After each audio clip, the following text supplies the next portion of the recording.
Welcome to EPG Padasala.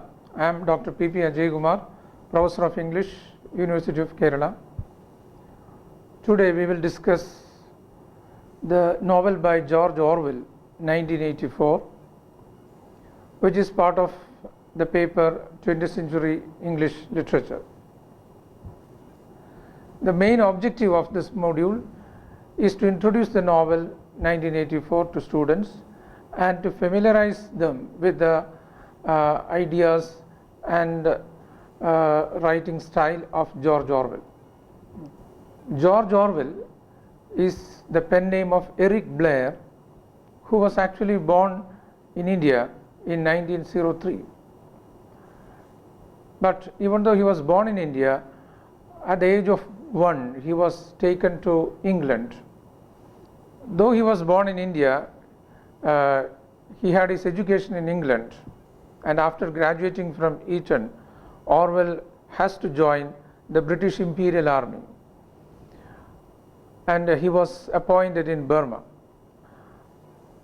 Ironically enough, George Orwell later became a writer who was opposed to all kinds of totalitarianism, and he was actually a champion of individual freedom.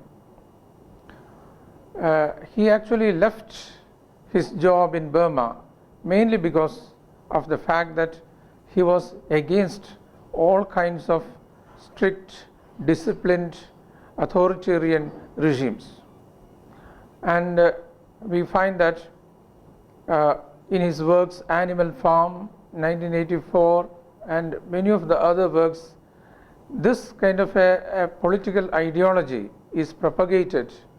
It is true that George Orwell's writings are almost always against totalitarianism, mainly because of the fact that it was the time when totalitarianism began to emerge in different parts of Europe. After the First World War, we find the emergence of Stalin in Russia and Hitler in Germany. And the emergence of these totalitarian states created a kind of fear in the mind of the people living in liberal democratic countries. George Orwell thought that even these liberal democratic nations will also follow the path of the totalitarian regimes in the near future. So he thought that it is essential to fight against totalitarianism and to fight for individual freedom. Now let us look at the important novels written by George Orwell. One is A Clergyman's Daughter, published in 1935, and another important novel is Keep the Aspidistra Flying, published in 1936. Coming Up for Air was published in 1939. 1984 was published in 1949, and Animal Farm in 1945. Animal Farm is one of the most popular novels by Orwell, which deals with the degeneration of the Soviet Union after the Russian Revolution under Stalinism. Similarly, 1984 also deals with a theme connected with totalitarianism, and it is considered to be a kind of futuristic novel because it predicts a future which is very bleak and which will in one way destroy the democratic tradition that was prevalent in the world at that time. This novel, 1984, is considered to be a dystopian novel. Dystopian, the term dystopian is connected with the term utopia. So the dystopia is actually a Greek term, and it defines an imaginary place or an imaginary state in which the condition of life is extremely bad. So it is the other side of utopia. And dystopia refers to a world which is devoid of freedom, which is full of deprivation and authoritarianism, and where there is control over man and woman. Dystopia refers to a world which is devoid of freedom, individual freedom, as well as the freedom to lead a normal life. It refers to a kind of social system where the authorities have total control over the individual, and nobody is allowed to do anything without the knowledge and permission of the authority concerned. So now we will come to the novel 1984. As I said before, it is a futuristic vision that led him to write this novel 1984, because he thought that by the year 1984 the world will come to a kind of standstill. It will be degenerated to the maximum because of the totalitarian regimes that may spread the world over.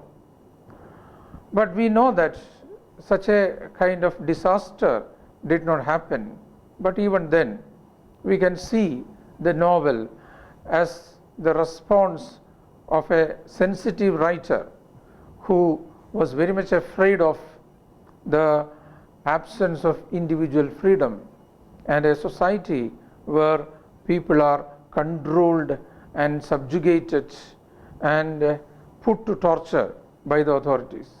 When we look at the novel, we find that it is divided into three parts.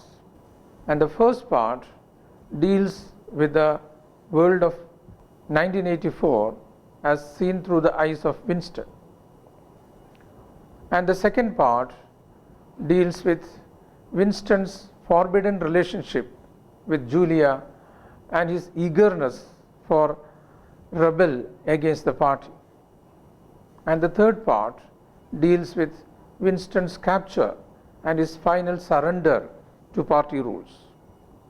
So we find that the novel is actually a journey through the life of Winston, the different stages in his life, first as a rebel, and then as a person who fights with the authorities, and third, as a person who succumbed to the rules and regulations of the authoritarian regime.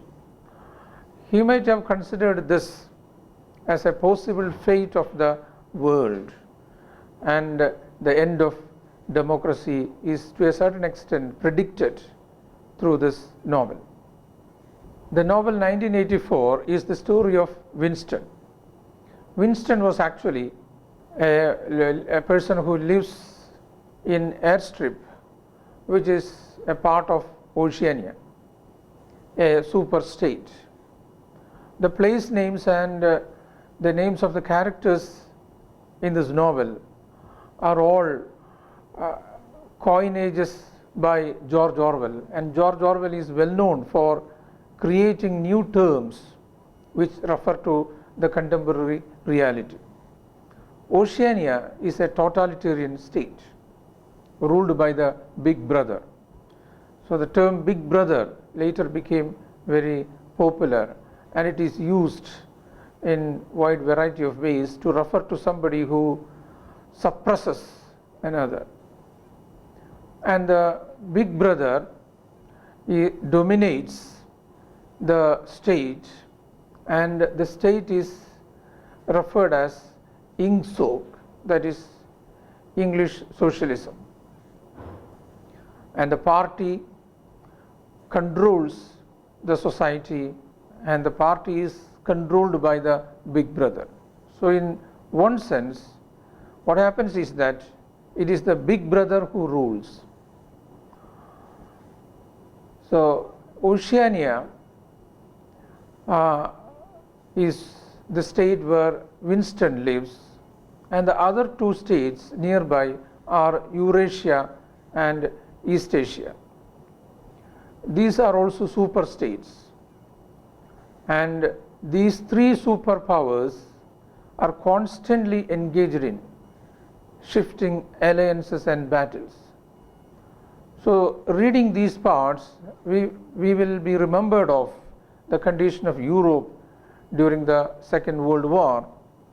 We find that these superpowers, they fight each other, and often they come for a compromise. So George Orwell is trying to present the political situation in Europe at that time through the depiction of these three states.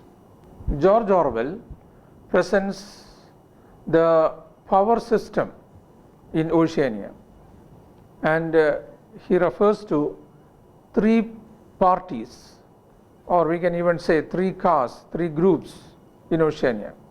One is the inner, second is the outer, and third is the proletariats. So we are remembered of the Marxist concept of the proletarians and the capitalists, and here he refers to the proletariats as a group of people who have no knowledge about what is happening around them. They are not members of the party, they are living in utter poverty, and they have no knowledge about what is happening around them. So the government do not expect a rebellion from these proletariats. But the inner party members are the ruling elite. They are the dominant sections in that society. And the outer people are the ordinary citizens of Oceania. And this kind of a system prevails in that country, and Orwell, through this division, specifically refers to the power structure that is prevalent in that country. That is, the poorest of the poor lives in utter poverty, whereas there is a small group of elites who control everything within that country. Another important aspect of the novel is the depiction of the control of the government over the thoughts, aspirations, and even the imagination of the people. It was alleged that in the Soviet Union, under communist regime, there was perfect control over the activities of the people, not only their physical activity but also on their mental activity. We find that there were several news about the use of physical torture if a person is suspected to be having some kind of anti-national affiliations, or if somebody speaks against the nation or does something against the nation, he will be taken to the concentration camps and he will be put to severe physical torture. So George Orwell's novel 1984 refers to such kind of control of the individuals. But it is not just the physical torture that is mentioned here. He also refers to the kind of mental torture and the kind of control that the state has over the very imagination of the individuals. In this novel, he refers to the posters of the face of the big brother hanging everywhere, and under it, it is written, "Big brother is watching you." This actually refers to the kind of fear psychosis that was present in the society, as they were afraid of a kind of police or military attack on those who are even thinking against the state. And in the novel, the state Oceania is depicted as a place which is heavily monitored by the police through the television screens. And these television screens will capture the pictures and activities of people who are engaged in any kind of work against the government. And they also popularize slogans like war is peace, freedom is slavery, and ignorance is strength. So we find that all these are indicators of the fact that Orwell finds a kind of fascist tendency in the regime that was prevalent in Oceania. They were not only controlling the people physically, but also controlling their thoughts and teaching them false history. So we find that the whole history of the nation is being rewritten by the authoritarian power. And Orwell's ironic comments are directed against that superpower which controls and conditions the mind of the people. As I told you before, George Orwell is known for his ability to coin new terms. Such a term that he has coined is Thoughtcrime. Thoughtcrime actually refers to the crime that we commit in our thinking or in our imagination. That means we are not allowed to even think against the government.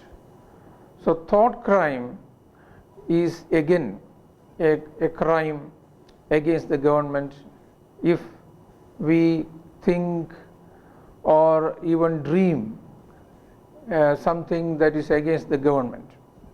So in the novel there is a reference to a diary, and the diary in which he has written something against the government. That diary can be a proof to show that this person is working against the government. So the term Thoughtcrime is a new coinage by George Orwell, which refers to the kind of control that the government had even over the thoughts and imagination of the people. And one more incident that created trouble for Winston was his love affair. He falls in love with a girl named Julia, who was an opponent of the party. And they decided to join a group called the Brotherhood, which was a subversive group which fights against the authoritarianism. They were the enemy of the Big Brother. And this finally leads Winston to trouble, and they were arrested and they were tortured in room 101. So after the torture, what happens is that Winston slowly succumbs to the pressures of the government. He could not stand the physical torture anymore, and he finally decides to accept the line of the party and decided to succumb to the pressures of the government. So this shows the way in which individuals, the citizens, are controlled and conditioned by the government. It is not just through the physical torture, but also through a kind of a psychological and mental torture that they keep people under control. So now we will come to the analysis of the novel.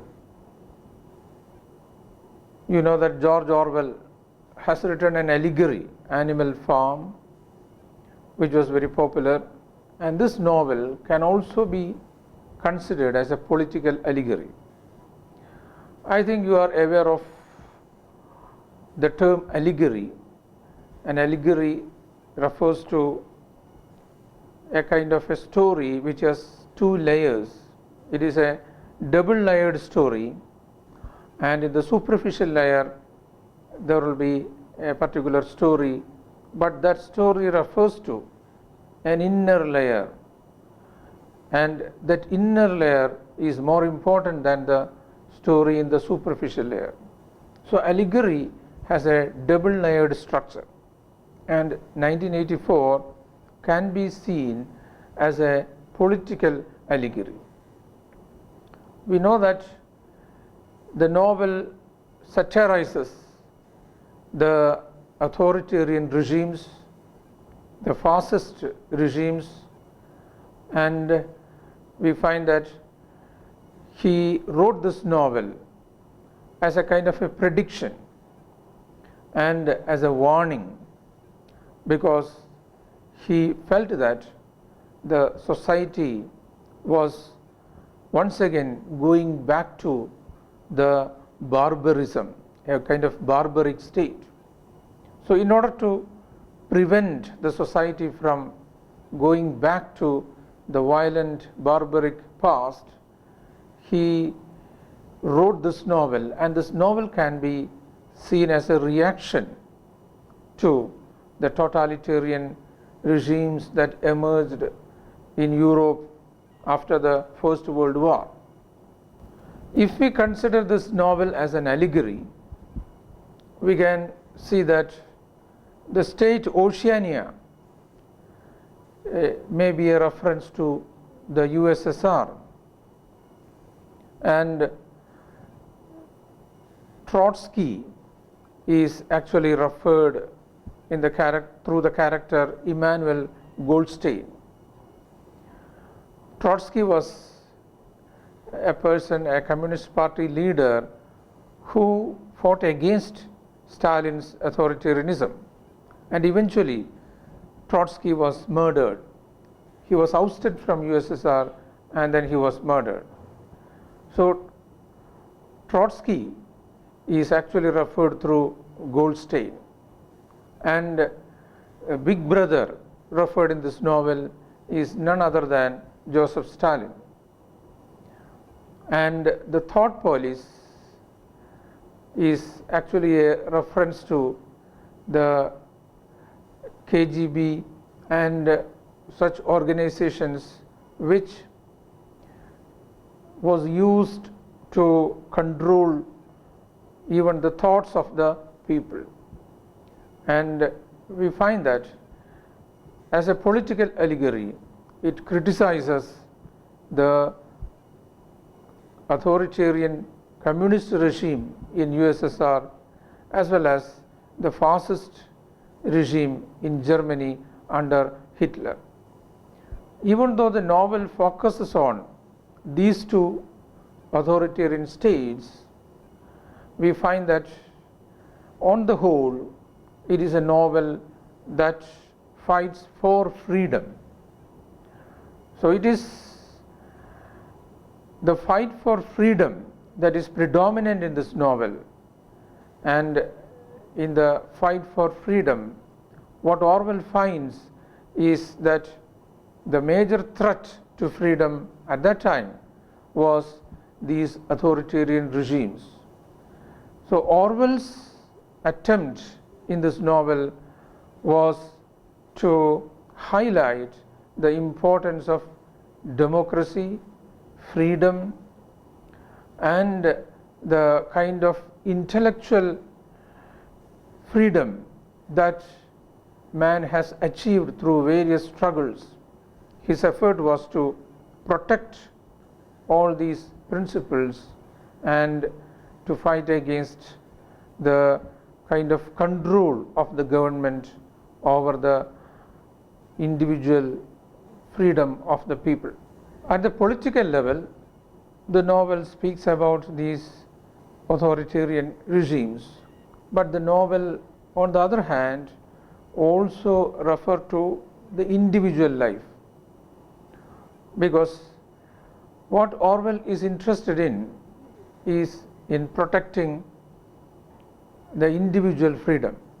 So he refers to the individual freedom, including the freedom to think, act, and the freedom for friendship, sexuality, etc. And he refers to the fact that the authoritarian regimes try to control even the familial relationships and the sexual relationships of individuals. And we find that he is comparing these modern authoritarian regimes to the old traditional religious systems where there was such a tight control over the sexual friendship, sexuality and friendship. And we find that the writer is opposing all such controls over the individual freedom. So the novel, as a political allegory, refers to the wide variety of topics which are connected with freedom, individuality, and the authoritarianism. So on the whole, we see that the novel futuristically attempts to deal with the threats to human freedom that may arise in future, and he presents a dystopian vision of such a nightmarish future. And this can also be seen as a kind of hopeless, bleak, psychic state that the writers of Europe had after the world wars. And this was the kind of response that George Orwell had towards such a kind of a political situation in Europe. And we find that one thing that is extremely important in this novel is the effort to highlight the importance of individual freedom and the kind of the need for peace and prosperity and democracy in the world over. As referred before, the novel also refers to the psychological control. We know that the government controls the citizens through various means. One is the physical control inflicted through the military, the police, and the court, etc. Whereas another kind of control is the kind of ideological control or the psychological control. And the ideological control almost invisible to ordinary people. The educational system, the various institutions, the media, everything is used to control and condition the mind of the people. The citizens are pressurized through a kind of brainwashing and through the propagation of false history and distorted facts So all these kinds of methods are used to condition the mind of the people. Censorship is another important weapon. We find that even in so-called democratic countries, there is such attempts to control the free thought of the people. Orwell is speaking about the authoritarian nations where the government is fully in control and they have all these forces to control the mind of the people. So the psychological control by the government is another area that George Orwell deals with in this novel. Another topic that George Orwell discusses in this novel is the way in which the authoritarian regimes use science and technology. He argues that these authoritarian regimes use science and technology in order to control the people and to attack other countries. They are not interested in improving the life and the standard of life of the people, but their main interest is in attacking the opposing country and to build up the military and the weapons. So we find that George Orwell is trying to argue that these regimes will in no way help the ordinary people of that country. It will, in the real sense of the term, it will destroy the world and the humanity as a whole.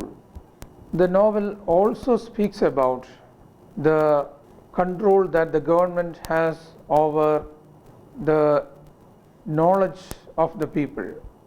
For example, he says that these authoritarian regimes attempts to rewrite history, rewrite the past, and they eliminate certain things which they do not